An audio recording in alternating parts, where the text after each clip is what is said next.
up, YouTube? It's your boy King Cobra, hanging out with my favorite lizard. I love my Australian bearded dragon. He's a handsome boy. I have super AIDS. I love my boy. That's my boy Puff. So Sydney Watson did a video game video where she's like, female game developers make everything ugly. Why do they always ruin all the things I like?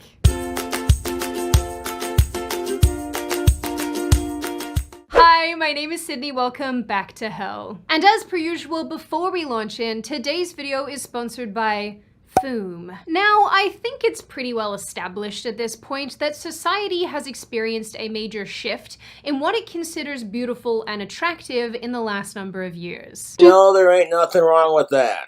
Beauty's in the eye of the beholder. And no, I'm not just talking about makeup and clothing, I'm also talking about whatever the hell it is that Gen Z is doing. Gen Z's the fucking worst, dude. I don't often venture onto their part of the internet, but when I do, this shift in attractiveness is happening all over the place, in media, entertainment, film, and television, but one of the areas that people seem to talk about the most is video games. I actually started writing this video with the intention of covering this whole topic in its totality, but I very quickly realized there was a lot to it, so I've broken it up and consider this video number 1, with video number 2 and maybe more than that coming. I don't know, probably just 1 and 2.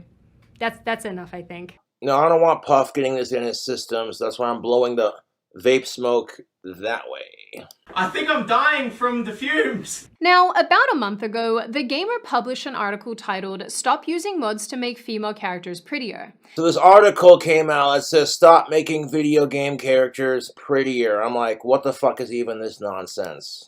The article explains that after the release of the game Baldur's Gate 3, several mods were created to make female characters in the game more attractive. Specifically, Lae'zel, or however this is pronounced, and Shadowheart. Lae'zel pronunciation, right? Help me, internet. Eyes. Another one. My friend's blood not enough. Who writes these names, bro? The author makes the argument that if people need to make female characters into the perfect woman, then they don't view these characters as a whole, but as commodities. I would disagree. As a video game player myself, if you got a smoking hot female video game character, that's the bonus. The writer then goes on to say that if female characters need to meet impossible beauty standards in order for players to connect with them, then their value is only skin deep. Funnily enough, we've actually seen a ton of criticism around the appearances of several female protagonists, not only in the last number of years, but also in the last several months. Some notable examples are Aloy from Horizon Forbidden West, Mortal Kombat's Tanya, and Fable's new lead heroine, whose name I don't know, because although I looked on the internet didn't tell me, and then I just got sick of looking for it, and now we're gonna call her Mrs. Magoo. Even if you do a very basic online search about this topic, you will find countless articles and forums discussing why female characters are getting progressively uglier and uglier. People are apparently not a fan of this. At all. Look, Puff, it's Sydney Watson. She's from Australia. I'm a hostage. Yeah. What I think is interesting is that the deliberate desexualization of female characters in video games has been happening already for some time. On a side note, can we talk about how frustrating it is that a woman cannot have a certain body type in a video game without it being overtly sexual? It's gotta be so irritating being a female, YouTube. Over the years, more and more criticism has been thrown at video game creators, with particular groups demanding women be treated less like fun dolls and more like actual people. Side note, where the fuck is this argument for us males? Quite often, dudes are depicted in video games as being shirtless and like super ripped. So totally the same argument you're about to hear these females make for us, but no one gives a fuck about men. There's been some success with that, to be completely honest, but it seems like in this quest to undo the hypersexualization in video games, devs have taken things way too far in the opposite direction. To the point where people are beginning to think that female characters are being made deliberately uglier to not only appeal to a wider audience. Basically, to break this down, female video game characters are being made uglier to make less attractive women feel pretty about themselves. Puffers, comfort me. I need to piss, but continue. Because I can tell you as a guy, I don't give a shit. If I see a conventionally handsome fellow in a video game who's better looking and has more muscles and more hair, I'm not going to be like, oh my god, I'm depressed now. But also just generally appear more realistic. And as a gamer myself, I find all of this very interesting. So that's what we're going to talk about today. The uglification of female characters in video games. And honestly, like I said, I play a couple of video games on my PlayStation 3, including Saints Row the Third. And I created this badass goth chick. I leveled her up pretty much to boss level, and she don't take shit from no one, dude. And why this might be happening. And obviously, all of my normal disclaimers here, this video is by no means exhaustive. This will be covering a series of my personal... Also, shout out to all my Australian fans. In Australia, you cannot own a bearded dragon because in Australia, bearded dragons are endangered. So it's illegal in Australia to have a bearded dragon. But here in the United States of America, yeah. Opinions and theories about the topic, but if you want more information, there is a plethora of YouTube videos and articles and commentary and all sorts of things about this very topic that you can go and look at whenever you want. Now, with all of that being said, With all of this being said, ladies, if you're so insecure with the way you look, you see a female game character that has the body you wish you had, fuck that shit. You gotta love your body for the way it is. We live in 2023. It's all about body positivity in 2023. In 2019, a woman called Jacqueline Pavlat gave a TED Talk titled, "Where Are Her Clothes?" Where are her clothes? Like, you say that, but you're wearing clothes. It's like, is she delusional? What drugs is she on? An analysis of women in video games. During her discussion, Pavlat tried to illustrate her primary argument, that women in video games are scantily clad for no good reason. No good reason? There's plenty of reason. Dudes enjoy a little bit of sex appeal when they're playing their video games. Their armor in battle games is lacking compared to their male counterparts. Compared to their male counterparts? Fuck off.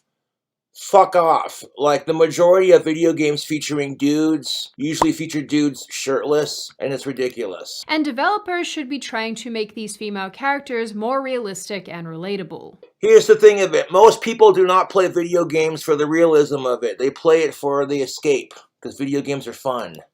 Only a month earlier, a similar TED Talk had been given about the voices of female characters in video games. Speaker is a chick with short hair. Are we surprised? The speaker said that she had studied several popular game franchises and determined that the vocalizations of female characters were limited to 3 primary tropes. The victim, where women cry out in pain or sadness, the sexy witch who will kick your butt, and the girly girl who is forced to fight. All of this, she concludes, is not very inspiring. Not very inspiring, but look at modern-day feminism. Modern-day feminism has taught women to victimize themselves, play the victim, and hate men. The reality of life is... I love my puffers. I feel gay now. That's my puff. Is that women and men are not going to be completely equal. Women and men have strengths and weaknesses that make their genders different. And just like Pavlat in her TED Talk... Side note, you don't hear women complaining about the whole victimization thing when it benefits them. Makes the argument that these tropes are not great for female representation. With some exceptions. It's a fucking video game. You don't play for representation. You look at Grand Theft Auto 5, where you can, like, shoot people, steal cars, things you can't do in real life. These are the main options. And they're, once again, not very inspiring. We have weakness, we have horror, we have sexuality. And that's it. Those are the options for being a female character. You have your core, your weaknesses, and your sexuality. That's human nature. Like, how is this an argument? Representation matters. We've heard this a lot, but I'm going to repeat it again. Representation matters. To see and to hear ourselves on screen humanizes us to ourselves, and it humanizes us to others. Funnily enough, these arguments go all the way back to 1996, when the action-adventure game Tomb Raider first hit shelves around the world. It featured gun-wielding protagonist Lara Croft, a female archaeologist tasked with fighting enemies and solving puzzles in her quest to find a precious artifact. The game was a huge success, marking Lara Croft as one of the most recognizable characters in the gaming world. It also sparked the beginning of the Tomb Raider franchise, giving us more games and films, and of course, plenty of arguing over Lara Croft's overall depiction and sexualization in the original game. Fucking God. The fact that Lara Croft can't have a tiny waist and big boobs without it being overtly sexual. How do you think, okay, there are women out there who have the Lara Croft body type.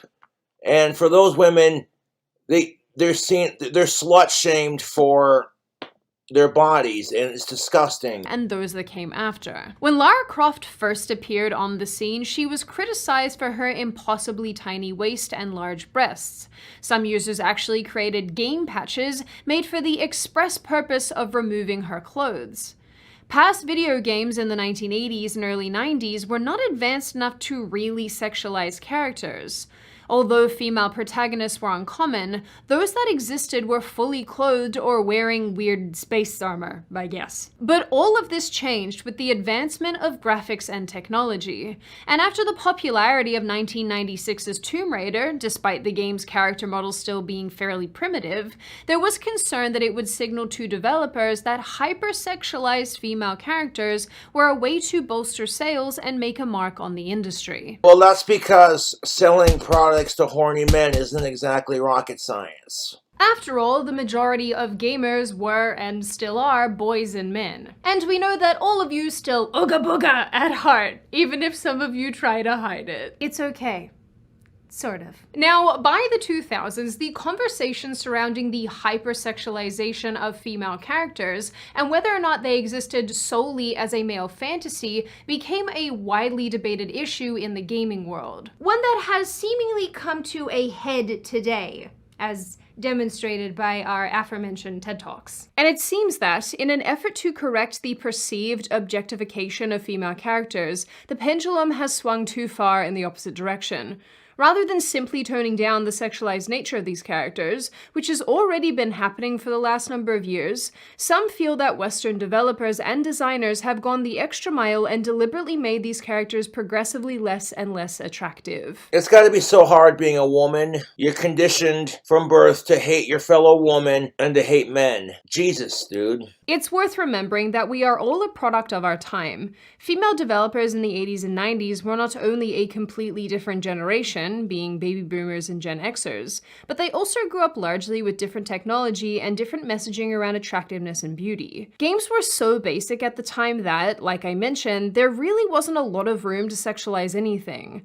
There were some significant limitations on what could and couldn't be produced, and likely what people were prepared to produce. Today's developers are millennials and Gen Z, generations who were exposed to the body shaming of the 2000s that deemed women like Jessica Simpson, Tyra Banks, and America Ferrera fat. They're not fat. What the? Oh my God, dude, stop. 2000s, women were subjected to fairly specific representations of what was attractive and what was not. Most of us were exposed to movies and television shows like Bridget Jones's Diary, Love Actually, and Sex and the City that routinely referred to pretty normal-looking women as chunky or plus-sized. Not to mention, society was becoming increasingly comfortable with the hypersexualization of practically everything. Can we just say this? That is so annoying. Huh, Puff Puff? It would have been awesome if you were dead. Yeah, that's my boy. The hypersexualization of everything is ridiculous. I get that sex is a part of life and you can't change that, but not everything has to be sexual. And I have to imagine, at least to some extent, that video games were a representation of these societal standards. Like, yes, all of those things, very bad, but one of the most shameful things we did during this period of time was put too many clothes on top of other clothes. Like, I don't know why Lizzie McGuire is over here wearing 5 shirts. Screw diet culture. Curb your spending habits. The early 2000s was a cursed era for many young women and men, and it set the stage for the pushback that would roll around a short time later in the mid-2010s as the body positivity movement picked up some serious steam. All of this seemed to have culminated in the intense desire to see what many considered normal women in media and entertainment.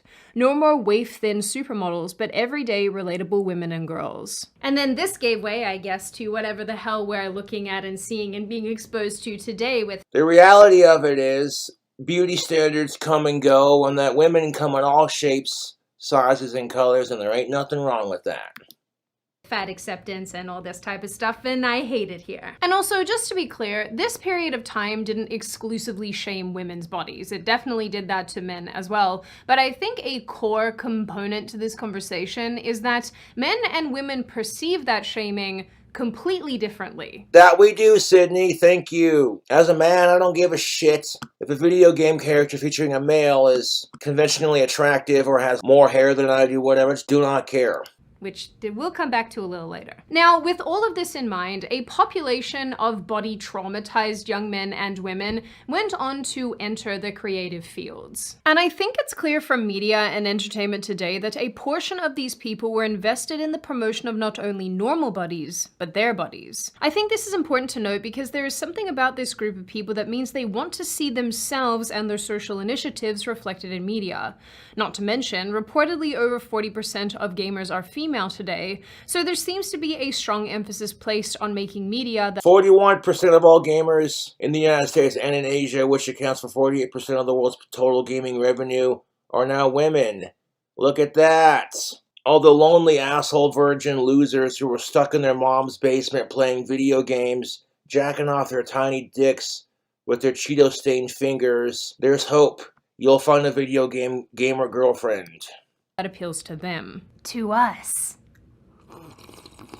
Although, you know, I probably should say that I don't know what kind of gamers these statistics are including in their analysis and whatnot, but I do have to say that, you know, maybe this is including things like The Sims, and if you play The Sims, you're not a gamer. Fight me. Yeah, you Sims people, I am talking directly to you, into your face. Yeah.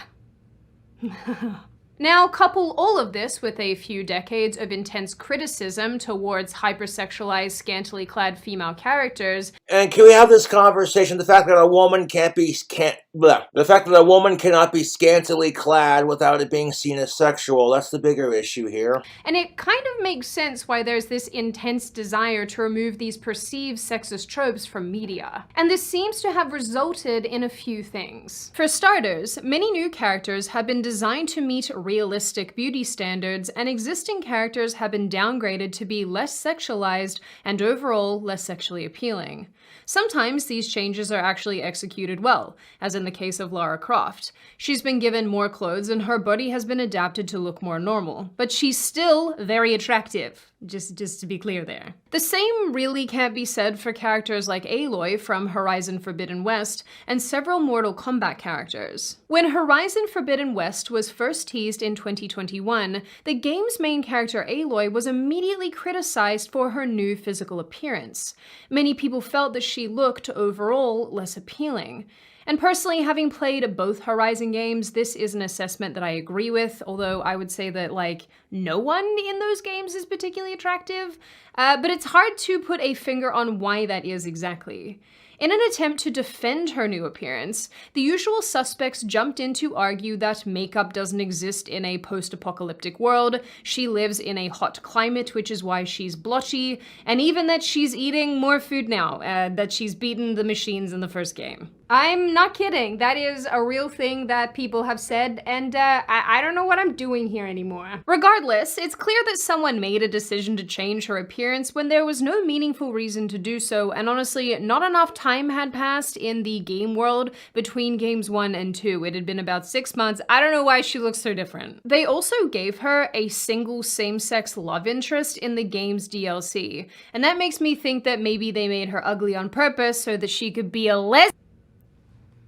Where's the lie? Sydney, please! Mortal Kombat 1 also experienced similar treatment. The recent release of the game's trailer sparked a tremendous amount of criticism with relation to several characters, most notably Tanya, and the criticism came from two fronts. One, it was noted that Tanya's previous appearance had been scrapped. Her otherworldly features that made her quite beautiful were gone, and she looks nothing like her earlier depictions. And two, the actress on which she is based is very beautiful, and the two now look nothing alike.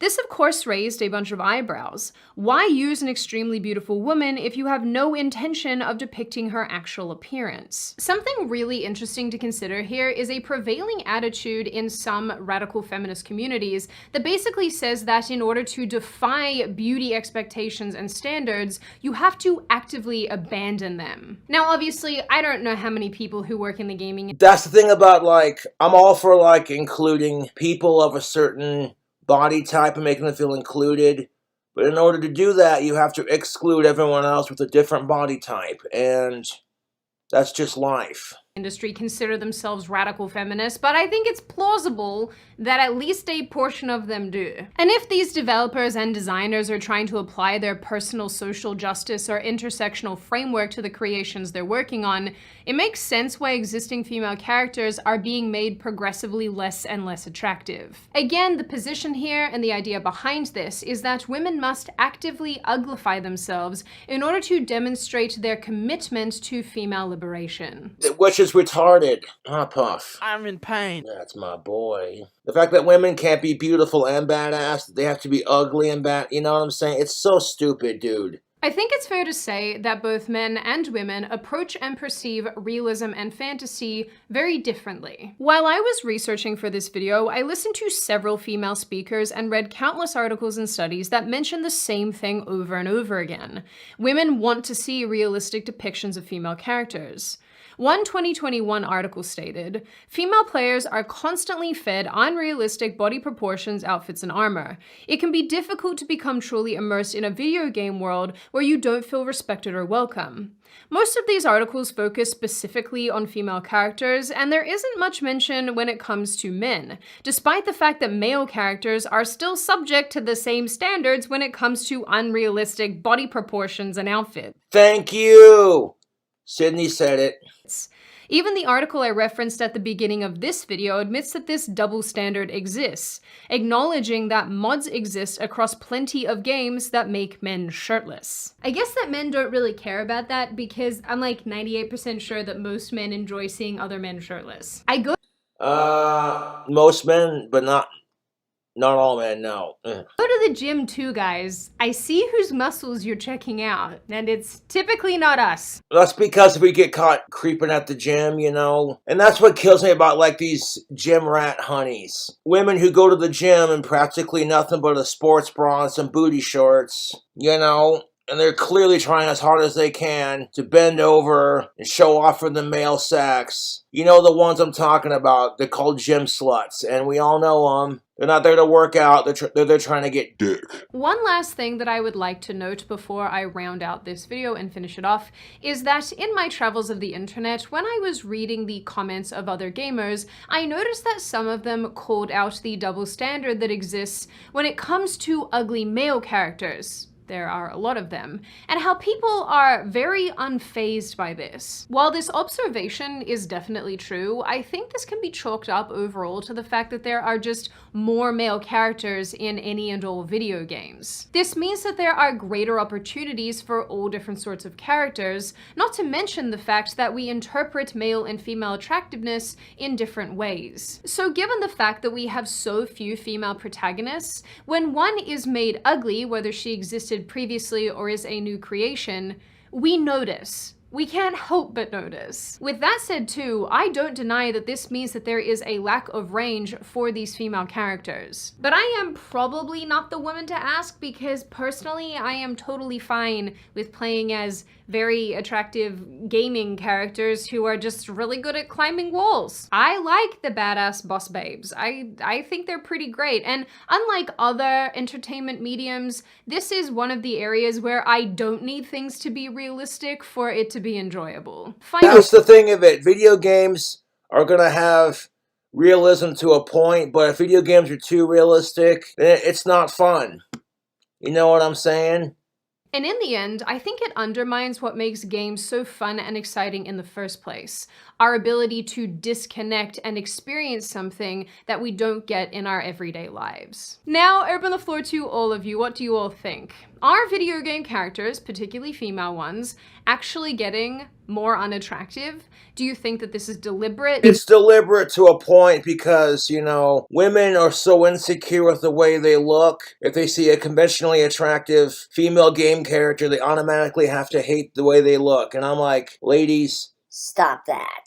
As always, if you have made it this far in the video, congratulations. This was a long one, and I'm certainly glad to have you here. If you are, she said long one. If you are not subscribed to the channel already, I recommend you do so if you want to see more of me and more content like this. Leave a like and a comment because I do read the majority of your comments and I love hearing your feedback. And I will see you pretty people in the next video. I'm not exactly handsome, but thank you for the compliment. Oh, there you have it, YouTube. Chilling out with puffers. Shut the fuck up! Doing a Sydney Watson video response. You hit that like button, subscribe for more, and I'll be sure to do more. Alright, I'll catch you later.